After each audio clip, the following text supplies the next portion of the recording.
So coaches, I think we'll have quite a few more joining here in the next few minutes, but thank you all for coming today. If you've been coming to these coaching clinics, appreciate you for returning and just tuning in. We're just trying to grow the game is pretty much what we're trying to do with Pro Coaches Academy. If you're new to it, Coach and I were just talking. If you heard us, we try to do this one time per month, and we pick a different topic every time. We've had recently, we just had a mental performance coach. We had strength and conditioning. We had Drew Hanlon on here talking about player development. Chris Oliver was talking about conceptual offense.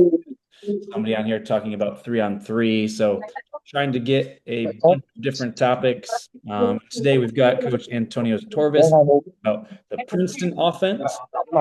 So um, so today, lucky to have this. I would just ask coaches if you can mute, please, when you join the chat, and then if you have any questions at any time, you can unmute. Um, but yeah, we're gonna go ahead with the Princeton offense from coach. He's coached all over Greece, right? Some of the most popular clubs in the country. Been a multiple time head coach, multiple time assistant coach, worked with youth, is now also a technical director.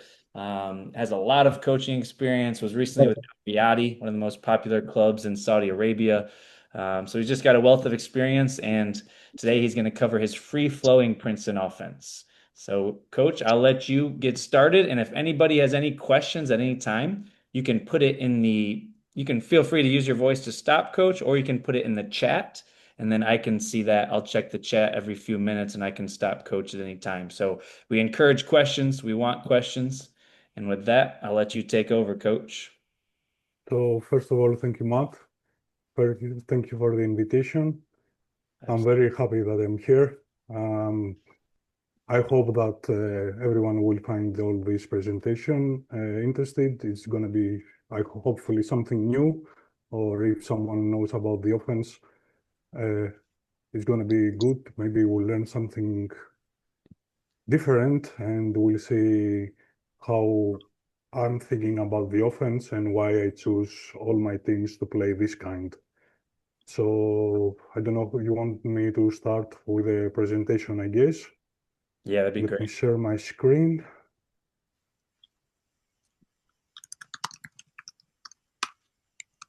I don't know if everyone can see. It's Not fine. yet. Not yet? Not yet. There we go. Good. So Pete Carril is a guy that invented this kind of offense. So that's the reason I have here his picture. I think it's important to always to mention the guys that they give to basketball different ideas, and after that we follow them. Maybe we're doing our stuff, but this guy, he gave to me at least a big inspiration about the kind of offense that I want to play. So I will move forward. That's the general offensive thoughts. It's an offense that relies basically in constant motion. So if you want to have one guy that plays 1-to-1 versus one, you have a very good 1-versus-1 player. Maybe this kind of offense, it's not for you, because you need 5 different guys that they're moving all time around, they're passing well, they're screening well, and they're cutting well. That's really, really important for this kind of offense. Like I mentioned here, there is no studying around the Princeton offense. Always your players should be ready to cut hard in a different position and be ready to shoot or drive or to react in any action that the defense does. Timing and spacing are essential to establish flow and success for this kind of offense. Another important thing is that your players are unselfish. Most of the times you have players that they want to shoot the ball if they have a free shot, but maybe somewhere next or the next pass, like we call it, it's a better shot. So your players should be ready to sacrifice a good shot for a great shot. like I mentioned before, if you have a player who wants to hold the ball and try to create to himself, maybe this kind of offense is not the right offense for you. Like if you have LeBron James, okay, I don't know how many of you have him, but I understand that you're going to play with him, but the other players will not be so active, let's say. So the ball will not move so much, and this is not the idea that this offense has. In case that you want to play this offense, you should have a rhythm. You shouldn't play too fast or too slow, but the most important thing is that the ball should never stick to any player. The ball should constantly moving from one player to the other, from the one side to the other, from inside out, and so the flow is coming from it.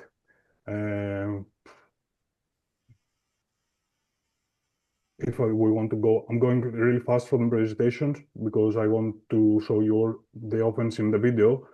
So if you want any questions or if you have any questions, please stop me and I will explain more.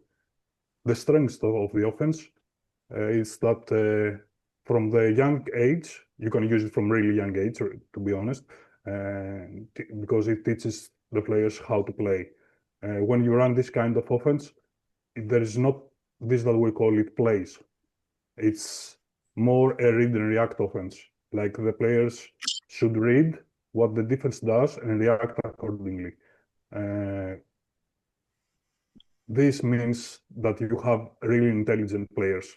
The intelligent player, in my opinion, is something that you can build through the practice. Like you can teach the players how to read the screen. You can teach him where to cut, how to cut, in what speed to cut, when he will do a backdoor, and all this kind of stuff.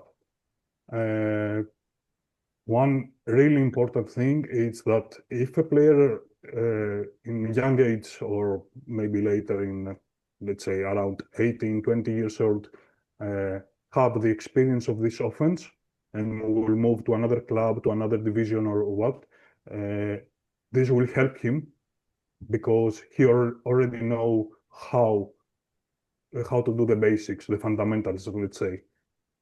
Another really thing that I believe is that because this offense is offense without positions, players should learn to play with face, because for me there are two kind of positions in basketball: the players that they can play with the face in the basket, and the players that can play with the back in the basket.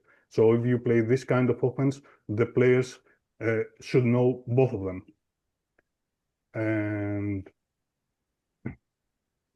this gives to the players the idea how a position feels. Like in my experience, I watch players that they play in, let's say, in a guard position, but they never try to play with the back. When they post, they don't know how to post. They don't know how it feels to post a player. So that experience gives them a better idea and a better experience, how to say it, a better comfort when we'll be outside and needs to pass the ball inside, or the opposite, of course.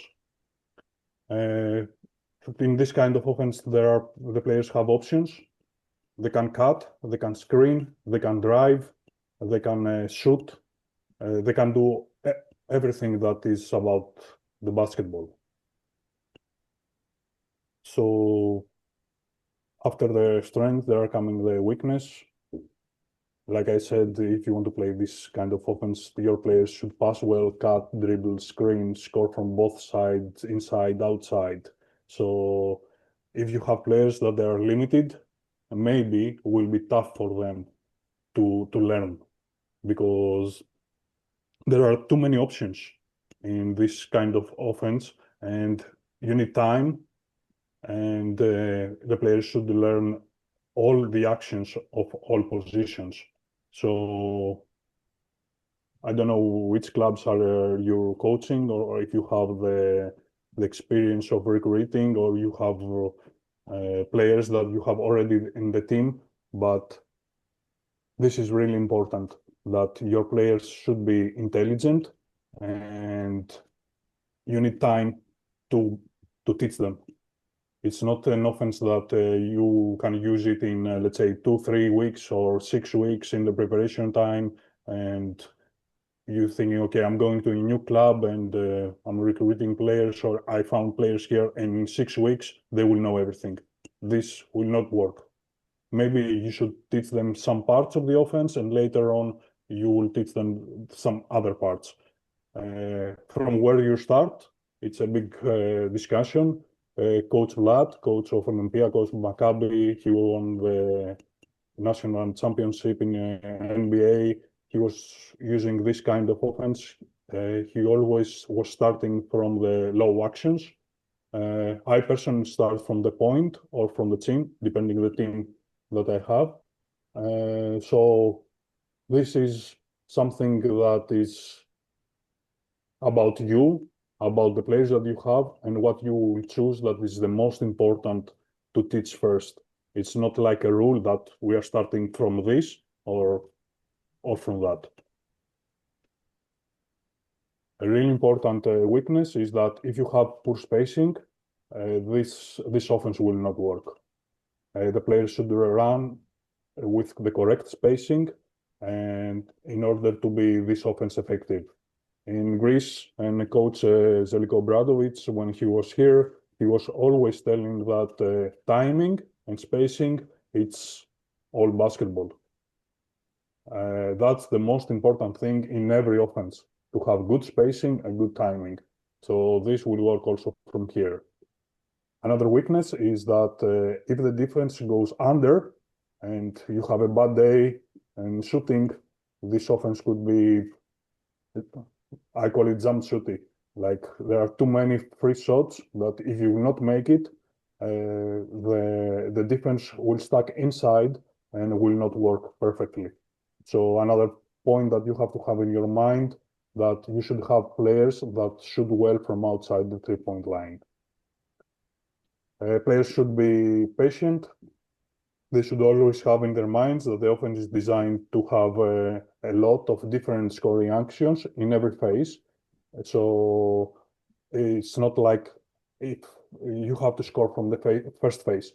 You can go deeper and deeper and deeper. There is time, and players should understand this, that it doesn't matter if you not score from the first phase. There are other phases that you can score, or you can make, you can have a free 3-point shot.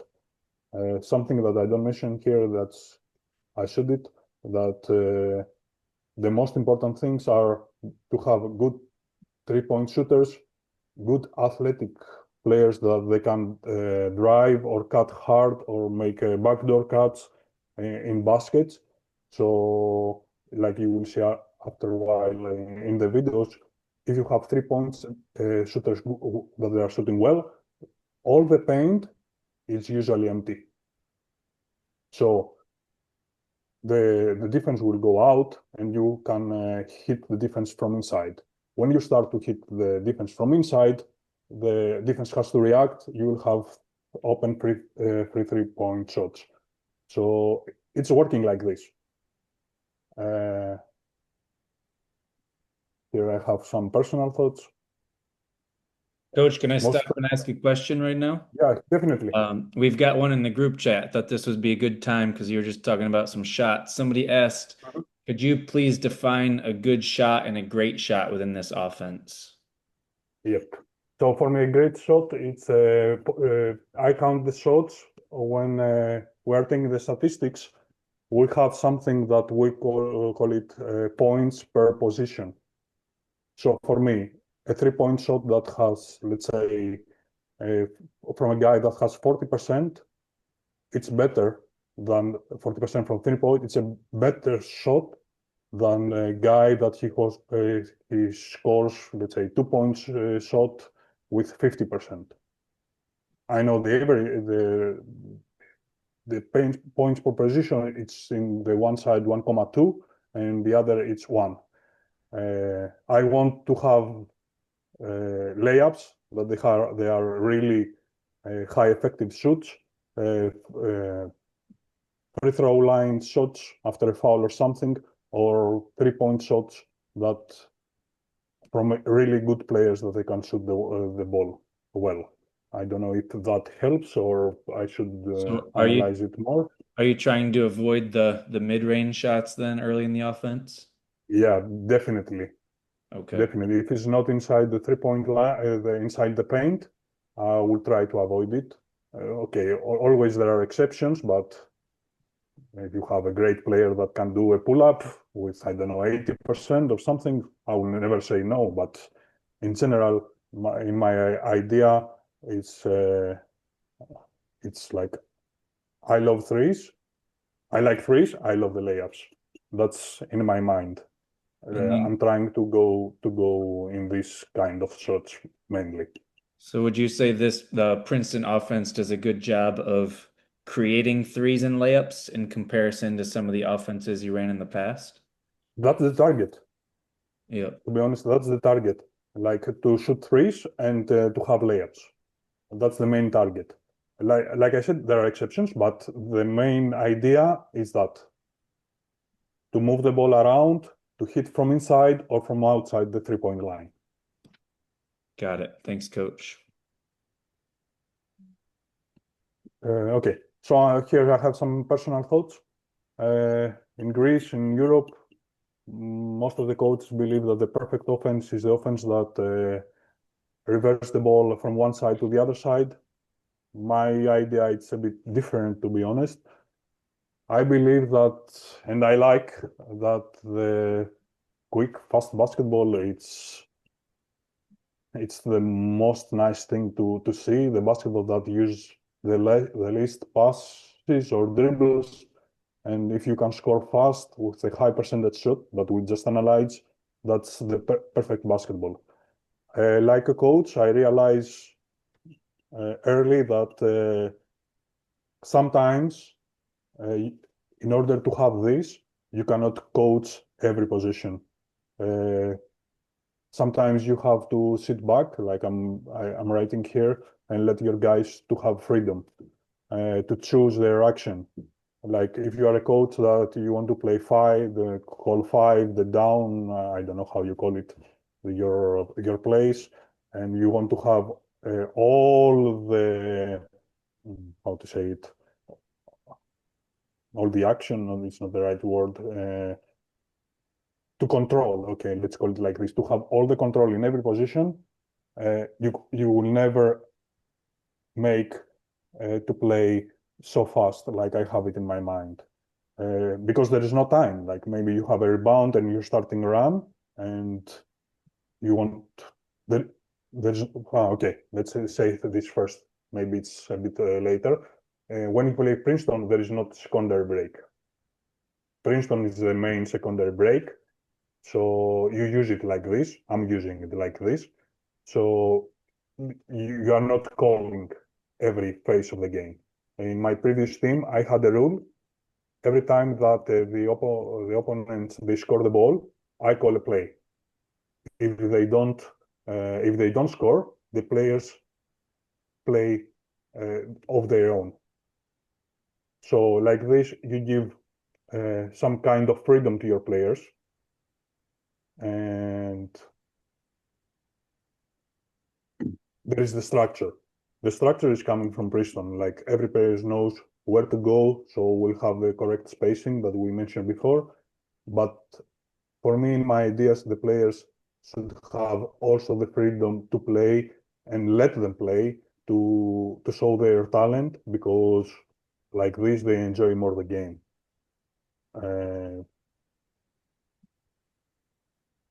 So structures comes from Princeton, and the freedom is coming from the players. If you have these two combined, I think that is a really nice to watch it.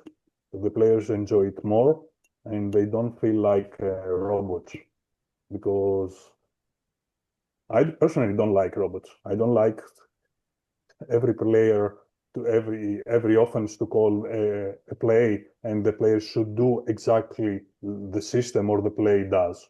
I want them to have the freedom to read the screen and maybe break the play, but it doesn't matter. If they score, it doesn't matter. At the end of the game is to score. It doesn't matter how you will do it. I understand that maybe some of you have a different idea. You want to control all the game. I understand this, but this is how you think about basketball, because at the end of the day, basketball is a game, and the players are always kids in my eyes, and they always should enjoy it. Can I ask a question, Coach? Definitely. You got one in the group chat. Somebody asked, how do you kind of just answered this, but somebody asked, how do you describe the word freedom within this offense? Like, are you talking Freedom, yeah. about freedom of shot Okay. selection, freedom to choose their own actions within the Princeton, or do you want to elaborate on that a little bit more? Yeah, okay. So freedom, what means freedom? Freedom, it means the players choose where to pass.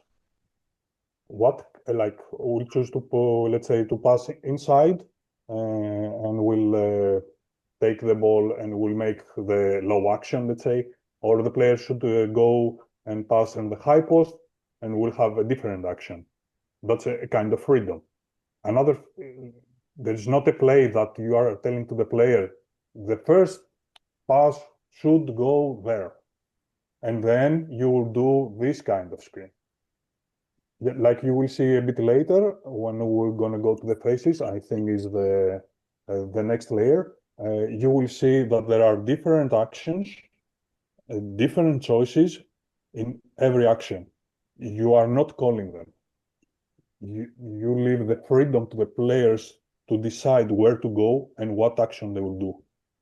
If you have really intelligent players, we choose something that later maybe will produce a mismatch or a good shot, or the ball will go to your best ball handler, let's say, for a handoff pick and roll action.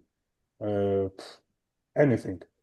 Freedom, it's exactly this. The players can choose whatever they want to do, and this will drive them to a different action in the offense. I don't know, should it was clear or? Yeah, got it. Thanks, Coach. So like I mentioned, there's no secondary break. We flow from the fast break to Princeton. Perimeter players should know how to post a player, and you have to train them. And the last one is that here maybe we have some questions also. Players should be taught to pass with a purpose and really see the offense. Maybe not everything at once, but they should know the offense and where the open player could be. When you have the action, like we said, it's free. This is the freedom, and the one player chooses to go over or away or to cut the basket. The player who has the ball should know already what opening gives that choice of his teammate. I'm waiting for questions here. No questions? Okay. Then you keep going. Okay, good.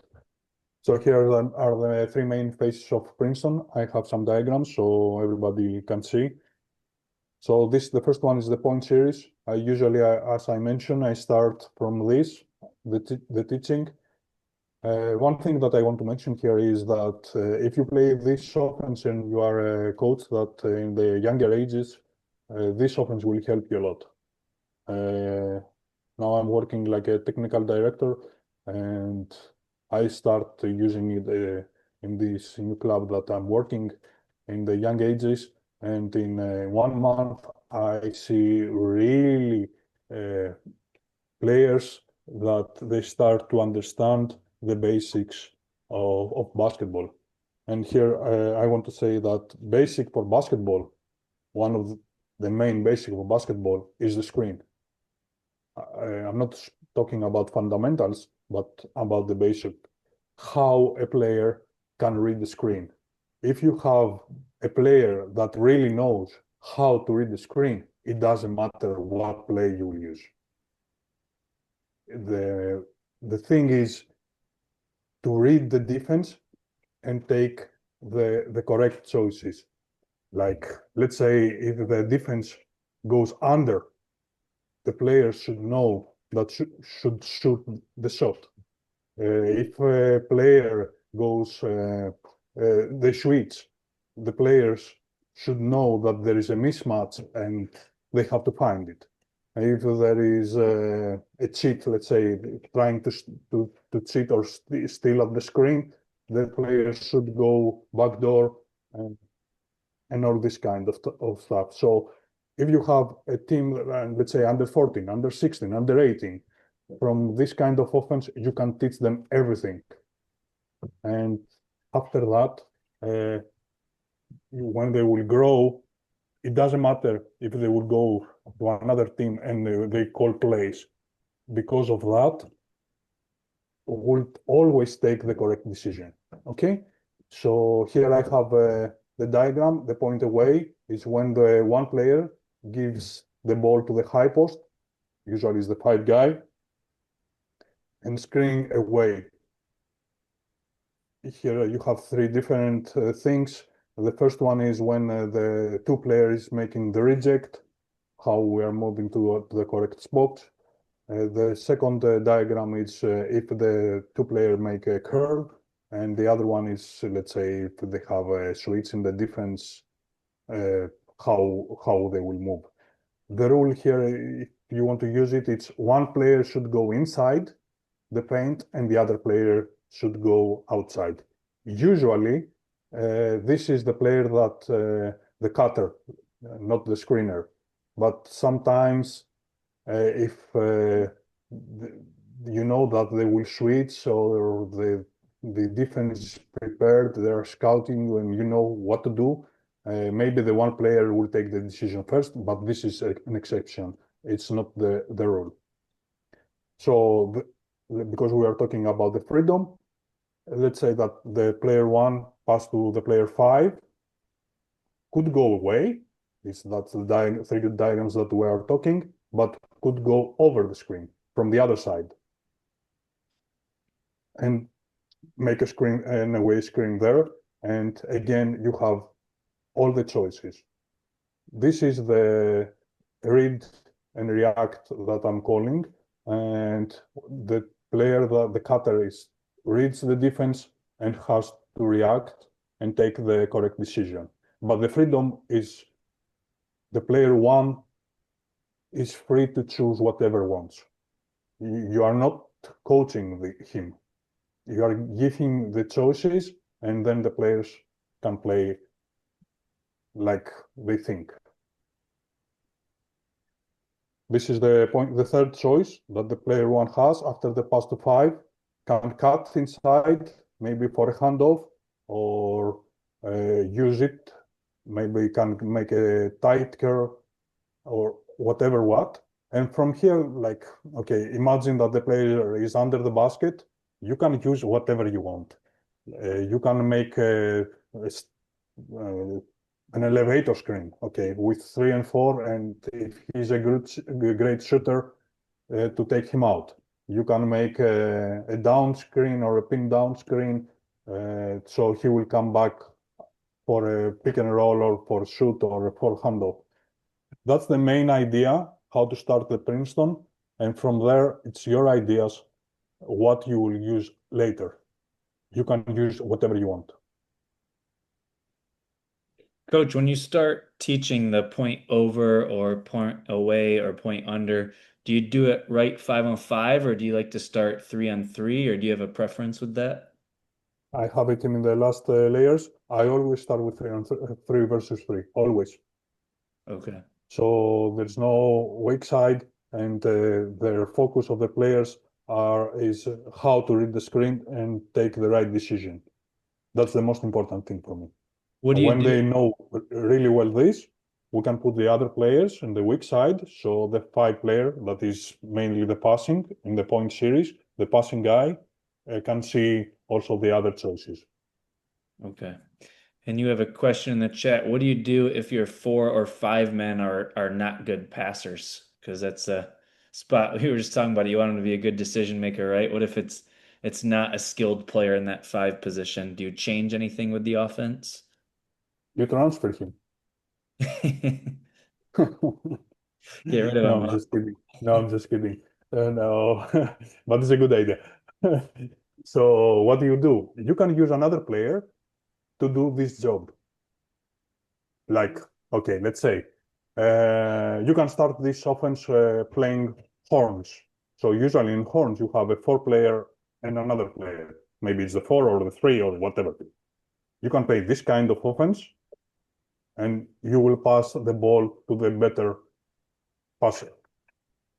Do you ever put a guard as that player at the elbow and then a big guy on the wing, or do you always have the 5 man as kind of the entry guy?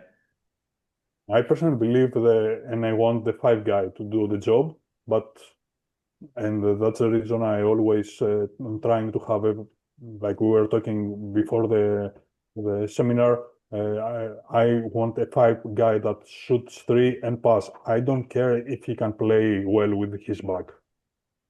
Okay, good. But okay, this can happen. But you have to tell me what the five to in order to answer your question, what the 5 player does well. Yeah. So if the 5 player is playing well with his back, with just this, you can use him.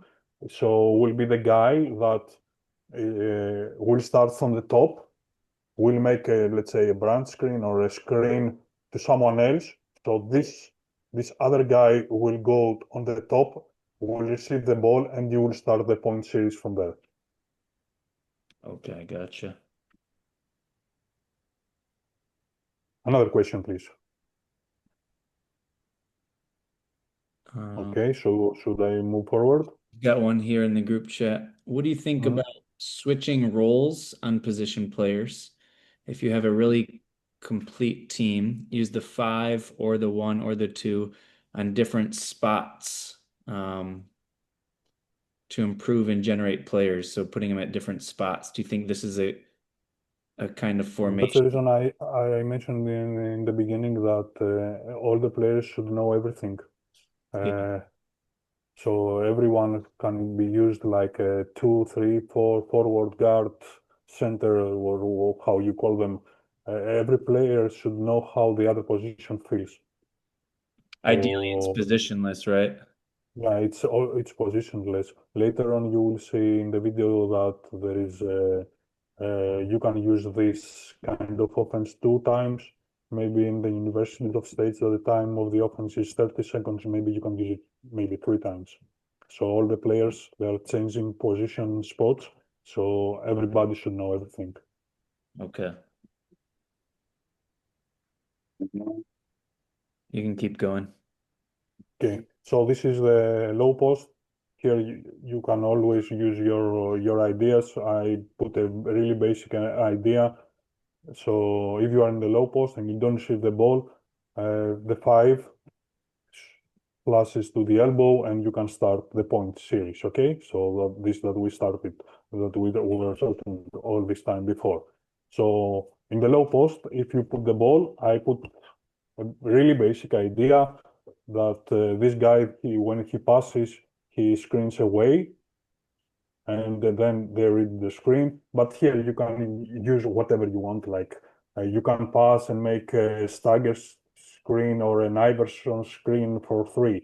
You can have the 4 cutting and the other player does something else. That's all yours. Just put something, an action, and keep that rule in every player that posts the ball, because will not be in the Princeton always the 5. Okay, I'm gonna go back for a second. Let's say that we have the first in the point away, the first diagram. The guy that is the number 2 is making a reject on the screening away, and he posts inside here. So the 5 guy should always use the rule that you have when you are doing the low action. So, and this answers, I hope, your question, Matt, uh, how your players will improve and why they should know everything. Yep. You have another question, Coach. Mhm. Just talking about like combinations of type of players. Do you think it's better to have a point guard and a true center, or do you think it's more ideally to have like two combo guards, one wing, and two stretch bigs? I'm going to tell you, I don't believe that there's a better or worse. I don't believe in basketball there is a better and worse. I think it's about your ideas. I believe that I'm using usually two guards here in the slots and two forwards high. A lot of teams that they are playing Princeton, the forwards they don't have them on 45 degrees, but they have them in the corner. This changes the angle of the screen, but doesn't change a lot. The main idea is it's the same. Uh, so I really cannot answer your. It's about what do you want Right. and what how you have it in your mind. I personally believe in two guards offense and two forwards offense. Like the guy that plays in position one in position two are really similar. Maybe someone is a better ball handler and the other one is a better shooting guard, but more or less they can do the same job. So you can use this offense from both sides of the floor, and because you're gonna need that. And like I said, if you have a guy that cannot shoot the ball from 3-point line at all, this that will happen is that his defender will stuck inside, and you will destroy all your backouts, all your rejects, everything. Uh, so that's my main idea that you should have players that they can do everything. So I don't believe in one guard or two guards offense. It doesn't matter so much, but I'm using it with two guards and two forwards. Got it. Okay, and that's the last one. That's the Chin series. It's my favorite. And this series, you have here the two guards, like you said, that do a good question in the right timing. And the one guy passing to the other slot and then it goes to the 45 degrees in the forward slot and have the first passer take a back screen. That's the first phase.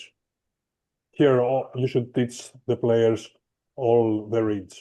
Like if the defender jump to the ball, how he will back up. If the defender doesn't do anything, the player one should take the screen from the other side. You should teach them all this kind of stuff. So this is the first phase of the team series. The second phase is when the ball goes is on the 45 degrees in the forward spot, and we use a screen. They call it drift screen. Maybe some of you are using the name of flare screen. There is a small difference between these two kind of screens. The flare screen, the cutter doesn't move inside and just take the flare screen. In the drift screen, then this is really important if you want to play it like this. The cutter, should think about cut. So should cut inside, stop, and make 3 back steps and take that screen. I have a video here with the drift.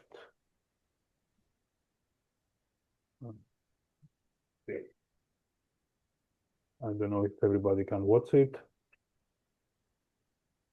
So here you will see, where is, I'm sorry. So you've seen this guy that he made a move inside before the screen. That's the really important. He go deeper the defender and then receives the screen. So this gives him freedom. Okay, now the ball didn't go there. but after that, I'm gonna go to the chin series that uses a lot this kind of screen. You will see it much better. I didn't put a lot of clips here,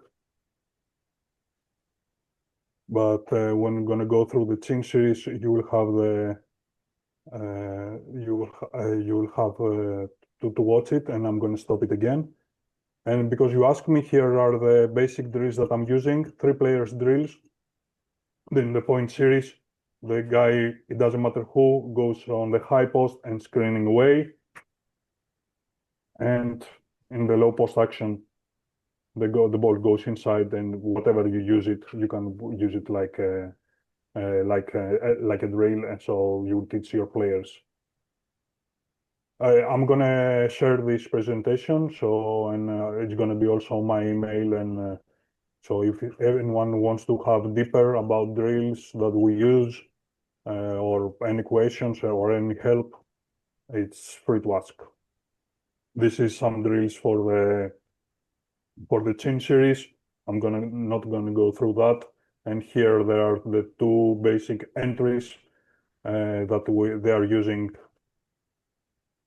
in order to go to Princeton. The first one is your player is in the low post. The one player passes and make a branch screen to the 5 to help him to be free.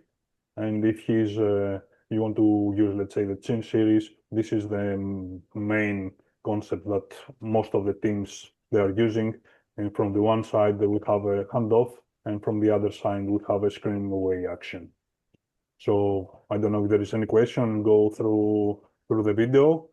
Maybe we can see more there. You've got a couple questions, and then we can get to the Okay. video. Is there a specific angle you like the 5 to set the drift screen? Yes, there is. Good question. Really good question. So, okay, how to say it? Maybe I should open something. Yeah, okay. So I want always, I don't know if you have time to open some playbook or something. Yeah, Yeah. go. Sure.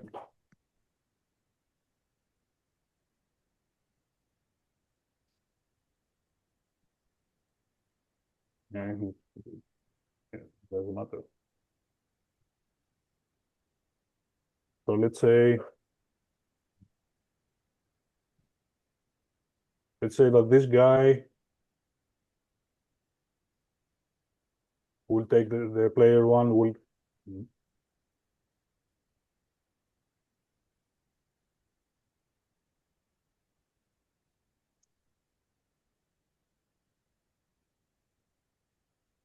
I'm not really good at this. Okay, and we have, let's say, the 5 player.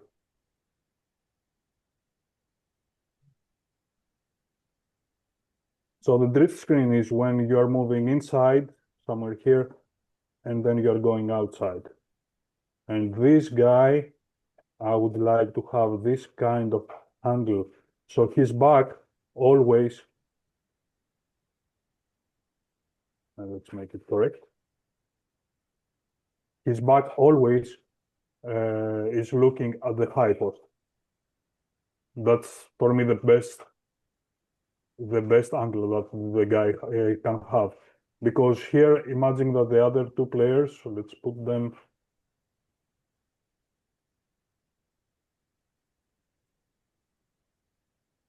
are like this. So if the ball goes here to the player 1, now you have all this side empty.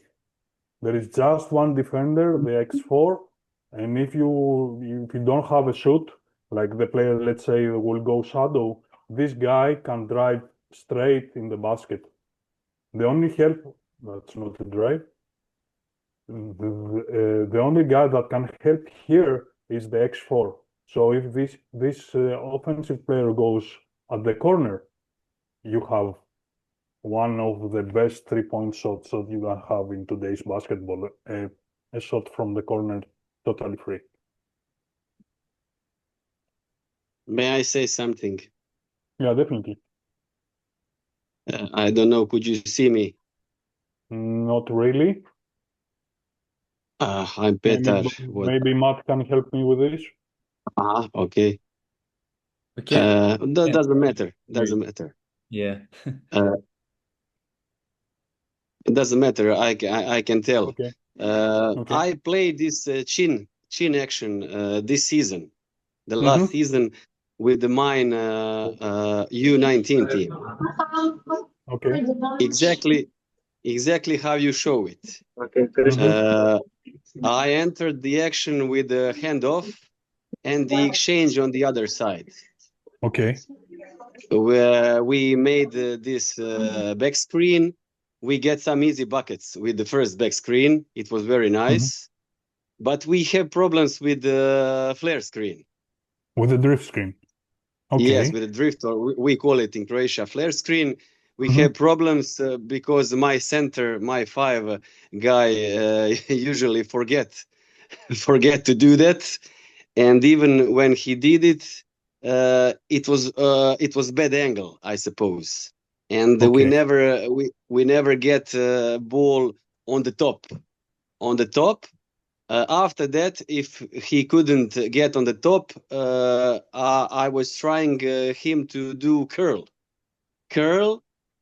and after that we got freedom. Maybe pick and roll, or a lot of other actions. And I just wanted to say that. And even if we got ball on the top after flare, if we couldn't shoot, we play pick and roll. That's an option that you can use. Let me ask you something. Let me ask you something that maybe can help you with the ankle. Okay? So I imagine you started the offense like this. The ball is already, let's say, reversal, and your 5 guy start from here and make a back screen, right? Yes. And this guy cuts, and if you have the bus, it's like this, right?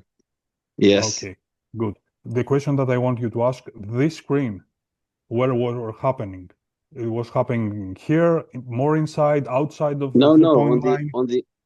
You think the other screen on the No, ball I'm talking side? about that screen. I'm not talking about the back screen right now. Where was happening on the floor? Like it was inside, just one step outside of the paint, outside of the 3-point line. Close to 3-point line. Close to 3-point line. Close to 3-point line. So this player were, let's say, on the 3-point line, right? Yes. Usually, yes. So maybe you can try to put it a step outside, so it's gonna be easier for your 5 player to go like this, and we'll have the right angle. Yes. We tried that. I wanted them to go to the elbow. Yes. No, the elbow it's much more deeper if you do the back screen. No. I mean on the flare. Oh, okay. I mean about the flare, because imagine. Yes. Yeah, imagine that if you will have the screen here. No. At the elbow or somewhere here. It's normal that the player, when will go to the other side, has to turn around. It's really tough. So you have always to make that screen as high as you can, maybe outside of the 3-point line, and then just to have to run to the other elbow. Yes, we did it. Yes. Okay. So if you did that, the second thing is what the player 2 does. Like the player 2 has to go inside really deep under the screen, take his defender really deep, and then go outside. Yes. So the only thing that his defender can do in this case is to go under, so you'll have a free shot, or to go shadow, and your player should read it and make that curl that you mentioned. Yes, that's what I wanted, but it was bad execution usually. Yes. Bad execution. What do you mean? Like the screening, the screen wasn't good, or the players Uh, didn't read the screen my correct? screens of my five guy was bad. Was bad. Yeah, okay. Like I mentioned before, transfer him. Yeah, No, I'm kidding. No, you should teach him like how to screen, to be yeah, with of a good course. base, to have a big stance, so have a bigger space to cover, and the player too should go always really, really, really next to him. Can I ask you another question here, Coach? Yep. What is your counter if you can't get into point? Like the 5-man is heavily denied in the pinch post. Nice. So, nice question. So you mean I have the ball here? I'm This one's like from this, the chat here. right? And I cannot pass on the 5, right? Yeah. Yeah, good. That's the most easier thing that I can do. I'm gonna pass it there. Let's put him a bit higher. And I'm gonna use the drift screen.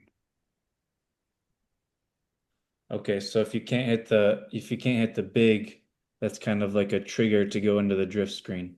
Yeah. And I'm gonna use the action that they already know from the Chin series. Okay.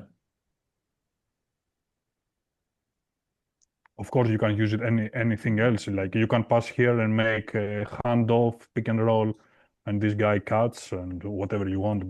But I don't want to put so much choices on the players. So I'm trying always to use something that they already know. Yeah.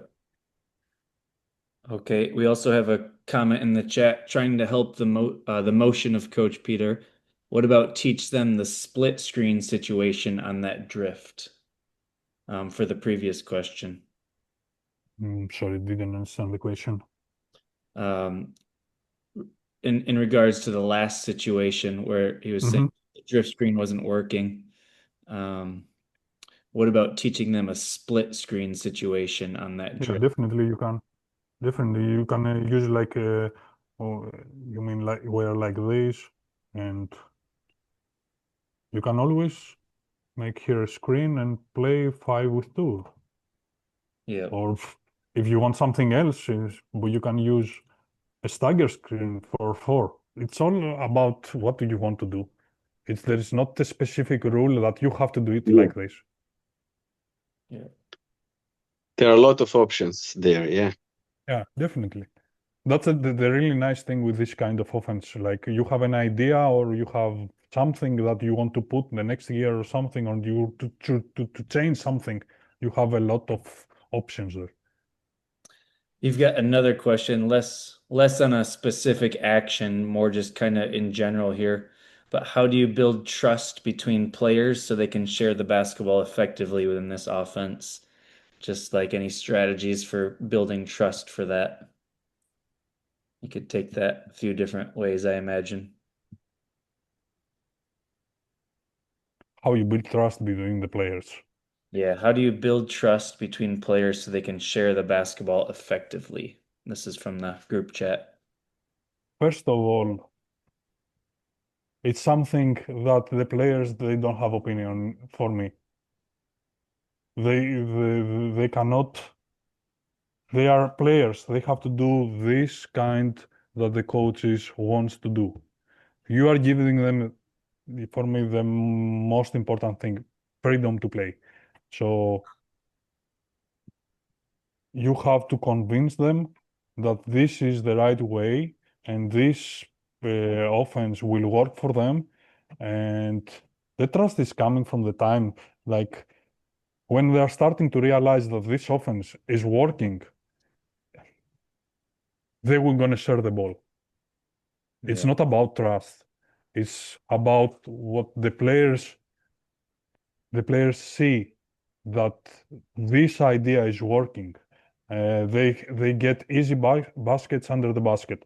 They get open 3-point shots. They get drives without a lot of defensive side or without a weak side help. If the players they see that this kind of offense is working, it's not about to trust the players to share the ball, but to trust the system, the flow of the offense, the offense itself.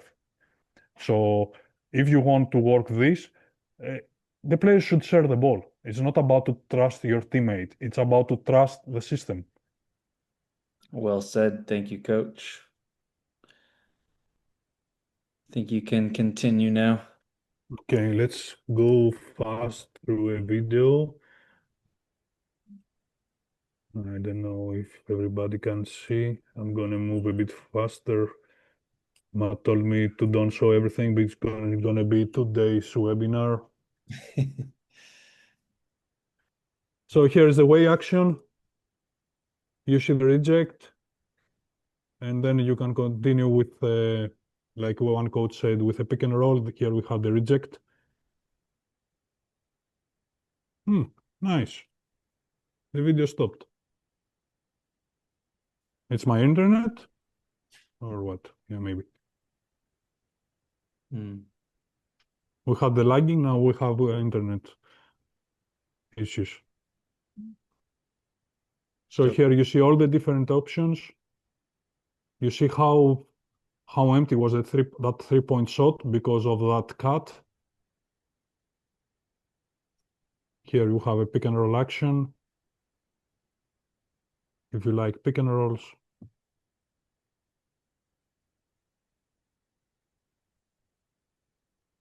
Do you see how this player, I'm gonna go a bit back, read that situation? He wanted to make a curl, but he shows that his defender, it's in front of him, and he's changed his decision and he goes for a handoff.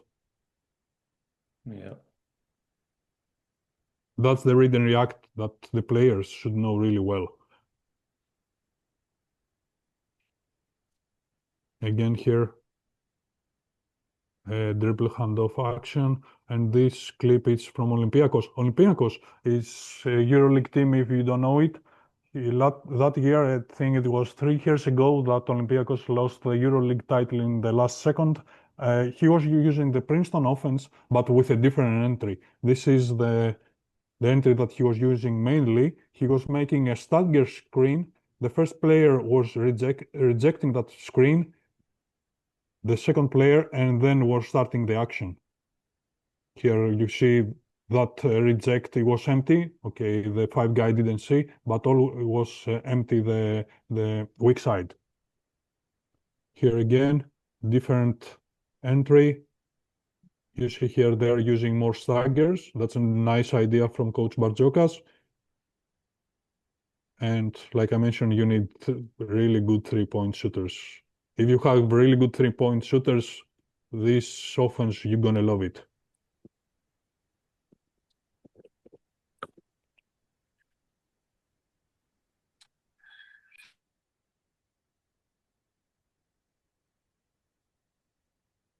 Here we have again reject. I'm gonna stop it again here to mention something because I was talking here. You see the curl. You see number 8. Do you see how he posts him, the player? He's a short guy. I think he's the guard, maybe the second guard, but he's in front of him. If this guy didn't want it to go to play 1-2-1, it was a really nice pass inside and score. So you should teach also the guards how to post it. That's the reason we call it positionless offense. Yeah.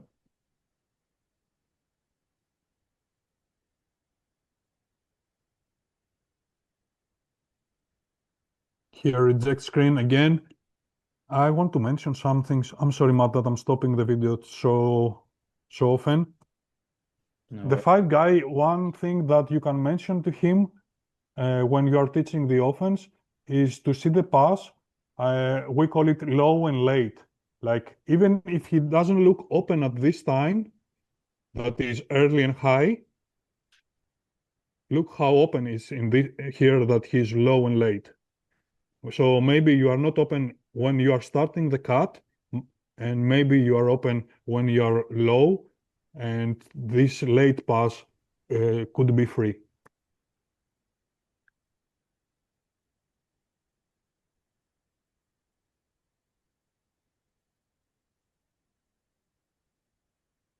Here's the split action and then the pick and roll. Olympiacos has a really success that year with this kind of offense.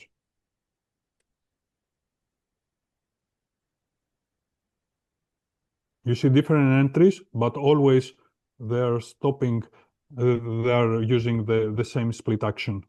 Olympiacos were playing more the away screen, didn't find any video that they were playing the over. Here is a different idea to make a pin down screen. I'm giving you some videos so you will see different ideas, entries, how to get in the Princeton. Here you have a shuffle screen and then a handoff, second handoff, and you continue playing. Matt upload this video on YouTube so you can watch it with on your free time. And then again, if you have any questions, yeah, I will be really glad to help.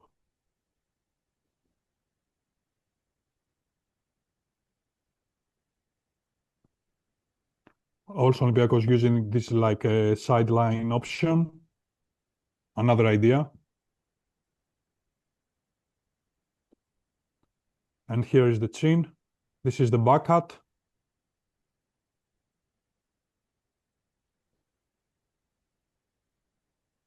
This is the different read that I mentioned. The player reads that his defender didn't move, so he was cutting from front of the player.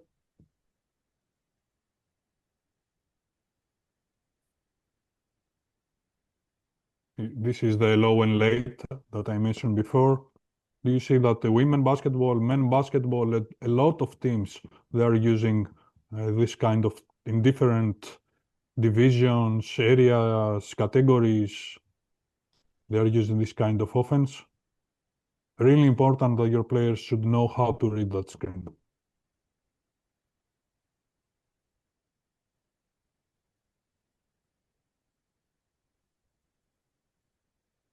Here's the drift screen that we were talking. Look the number, I don't know what the number is. You see the number 12 went inside, so the defender went lower, and then here it was even more clear. I don't know if I should stop it or no. You see, here, do you see how deep? It's like he's cutting, taking his defender at the right spot, and then she's free. And with all the weak side almost empty. That's really important to take your defender deep inside. It's one of the details that should explain to the players and repeat it because some players are, how to call it, a bit bored to go to do all this, so they're just waiting for the screener, and all this destroys this kind of phase. Here it's another idea. I'm gonna put it one more time. So they are playing chin. You can use it like a call if you want. This player that was here goes from the other side, so we'll empty this side of the floor, and they will not use it like a back screen, but like a flare screen for a three-point shot. I was using it like a call last year. It is a really nice idea. Again, the same.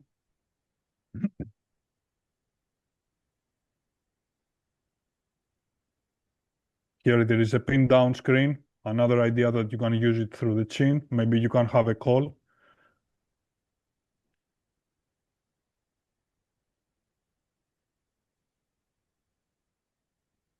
When you use, And this is from tell me. sorry, when you use the drift screen, is that usually a read or a call? Or just both? No, when I use the drift screen, it's read. When I want to make a call, usually I'm putting the first phase, like I'm going to change the back screen in something else, in a shuffle screen, in a flare screen like before, or This one is from some guys that are playing Greece. If you believe it or no, it's a local team, and we're playing this. Then they had a great idea. That's the reason I put it in the video. This guy is making the back. This guy is a great shooter, by the way. And after the back, he's making another back. And look what happened. The 5 player it's totally empty under the basket. And because he's a good reader of the screens, now that the defender goes up, goes from the other side. And when this didn't happen, all this is in the same court, in the same quarter. Like in every division, you can have coaches that they have good ideas and learn from them. That's another idea to make that back cut. Here they are using it like a shuffle screen, and then they are playing a pick and roll action. Like I said, you can use it like you want it. Just we watch it. My main idea is to give you the basics of the Princeton, and then you can do whatever you like or you want. There is nothing wrong in this offense. This is when the player goes over. Look how empty after that reject is the screener. Do you use this offense against zone? Yes. Someone asked in the but chat if it was effective. yes, I use it, but I think I didn't put anything about that. But I have to check it where I have them. Yes, it's especially the chin and the point. It's a really good offense against zone. Maybe we should put something, Matt, and share with the coaches how you can destroy every zone with this kind of offense. Yeah. There's any specifics about the adjustments between doing it against man and against zone? Yes, there is one very specific. I'm gonna go back to the playbook. Maybe this will help you more. Let's put the defender. Let's say that we have a 2-3 zone. Doesn't so much matter, I guess. What I miss here? 1, 2, 3, 4.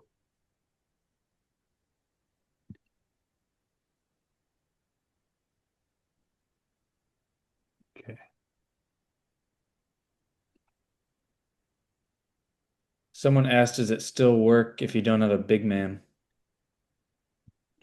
Can you repeat it, please? If you don't have a big man to set screens, does it still work? Yeah, it still works, but you're gonna use it like a 5-out offense, so every player could go in every position. Maybe it's easier. I never tried, to be honest, but maybe it's easier. I don't know what you will do in defense. Yeah. In offense, you will find the solution, but in defense, what you will do if you don't have any big man? So let's say this goes here.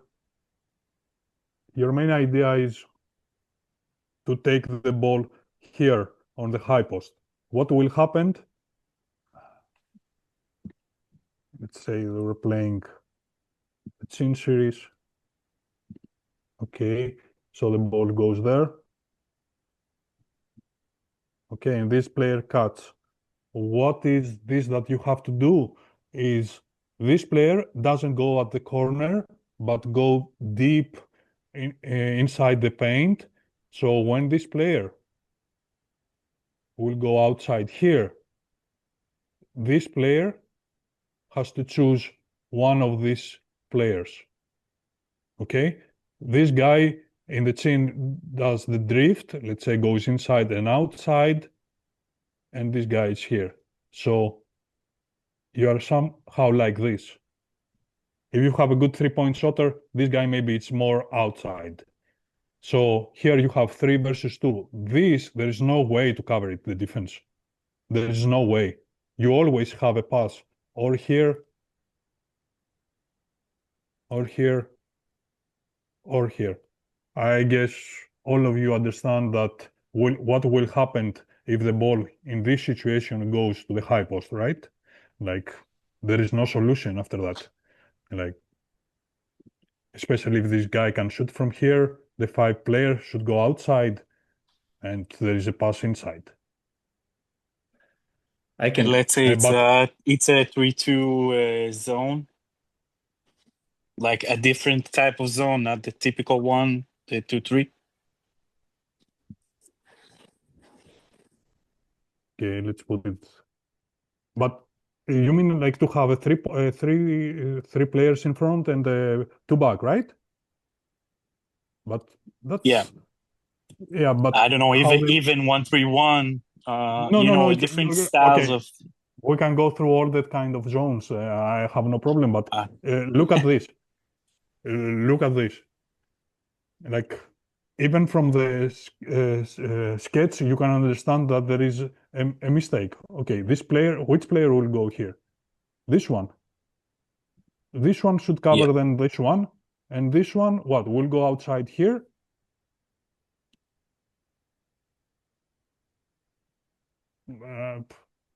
It's really easy to find the solution.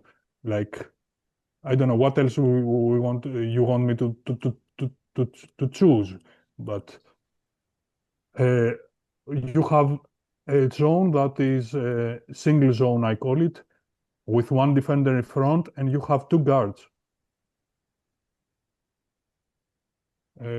Really tough for the defense to guard this. I can comment on that personally too. I ran this offense in 2020 and 2021 and had a lot of success against zone with like the point guard off the chin cut, just kind of cutting to either the corner or the block. It felt like behind the defense, just stopping at the block was open so often. That wasn't ever against a 1-3-1, but against both 3-2 and 2-3. So I think it's just about finding the space off of a lot of those cuts, but I can attest that it definitely works against the zone. I have to find a video again from a Greek team that were playing this versus zone, and it was always an empty player, usually on the block or on the high post. Always, always, always. Personally, I'm trying to teach players kind of offenses that we can use them in zone and in man-to-man without any changes or just a few details to change. And with the Princeton offense, when some other coach choose to play zone, my players are just smiling. They don't have to change anything. Yeah. All right, thanks, coach. So, okay, just finish this 1 minute video. Here is the over. If you want to see some teams that are playing this kind of offense, Richmond Spiders is really good, really good. They are playing really well. They are using also 5 out because someone asked if you don't have a good player, 5 player, 5 out entries. Here you can see again, like before in the way action, different choices, if you like pick and rolls, how you should move. But if you see this all this video carefully, you will have to realize that the ball never stuck to one player. Like, it's always moving. The players are moving. The ball is moving, not really fast, but doesn't stuck at all. When stuck, like here, there is starting to be annoying. Is there anything in particular you do to try to work on the ball not sticking in practice, or it just comes through the Yeah, rep? I'm using just like in the beginning, maybe in the preparation time, I'm using some passing drills, like the players doesn't hold the ball, they're sharing. I'm not giving them more than 1 or 2 seconds to hold the ball without to talk about Princeton's. So they start to realize that I cannot hold the ball a lot. So if they are going, do you see how nice they are moving the ball here, the Richmond? And when they are starting to get used of it, maybe I will start to install some phases. Gotcha. Just a really basic drill, like pass and cut all the time, pass and cut all the time. Not nothing special. Yeah. Did you run this with Al Riyadi? Yeah, I ran it, but like I said, in Saudi Arabia, I stayed less than a year. Like I said in the beginning of this presentation, if you want to have success with this kind of offense, you need time. Yeah. That's something that you should always have in your mind. Don't wait success from the first month, especially if you want to put two phases, let's say, of the offense or something. My idea is to put one phase and start work with it. And when the players know it, and let's say in 70, 80%, then try to install the second one. Whatever you like, it doesn't matter what you will use first or not.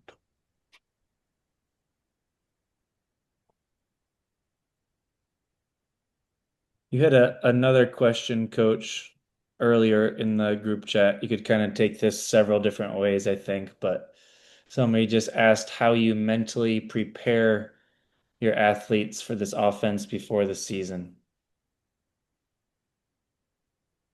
I think I already answered that. Yeah.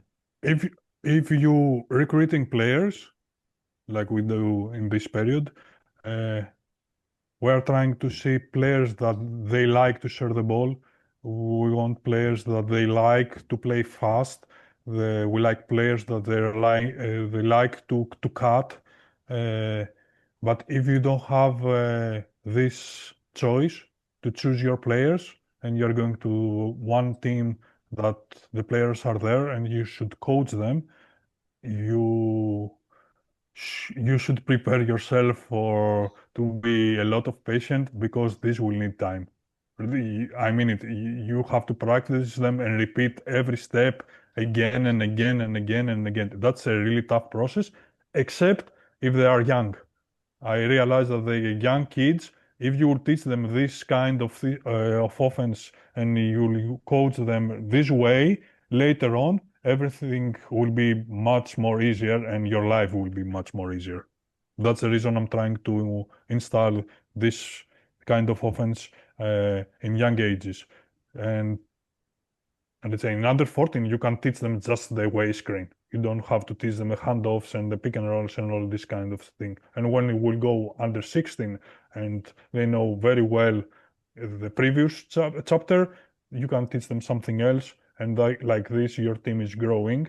And if you have an ID like a club, when they are going to be in the senior team, they will know everything or almost everything, and they will be ready to play this kind of offense without to prepare them. Good coach. Someone wants to ask something? Does anybody else have any more questions for Coach? Okay, maybe I should stop sharing here so I can watch you guys. Yeah, thank you so much, Coach. I think that was the end of all your questions in your group chat. Do you want to leave a place where everyone can contact you if you're open to that? In case Yeah, maybe I'm gonna write it to the chat, or you want to share it? there. You can type in your email or social media Nah, you want to be contacted on. I'm not so much on socials, but I'm gonna put my email and I'm gonna give you the presentation if you don't have it already. And you're already, maybe we can share the link on YouTube or no? Yeah. Do you have the YouTube link handy? Can you put it in that chat there? Yep. Yes. Perfect. Someone asked for that. So coaches, if you want to see the video, I know it's probably lagging a little bit. It won't be lagging on YouTube, so it's about 11 minutes of film. You can see all the options that Coach just went over. Watch him again on that YouTube link. I just uploaded it the other day. So yeah, do you think that I can share here the presentation like it is or no? Because I'm not familiar so much. Maybe I can try it. Uh, Only if you have, do you have a link to it? I'm not sure you'll be able to do that on No, link I don't have. Yep. I just Okay, have maybe the file. if somebody can. Okay, so anyone that wants the presentation can drop me an email and I'm going to forward it. Sounds great. That'll be it, coaches. Thank you so much for attending. And coach, we appreciate your time. Great insight. I ran this offense before and still learned some new things. So great to learn from you. And like you said, you got the presentation. You can share that with you coaches. Just shoot them an email. You just put the YouTube link in there. If you don't get it, you can also. Or anything. If they want some help with the drills or some to discuss some idea that maybe has, always I'm glad to help because someone else helped me before. Absolutely. That's what this is all about. All right, guys. Thanks, coach. Thank you, coaches. Thank you, Matt. Thank you All for the that today. invitation. Thank you for this. Yep. Have a good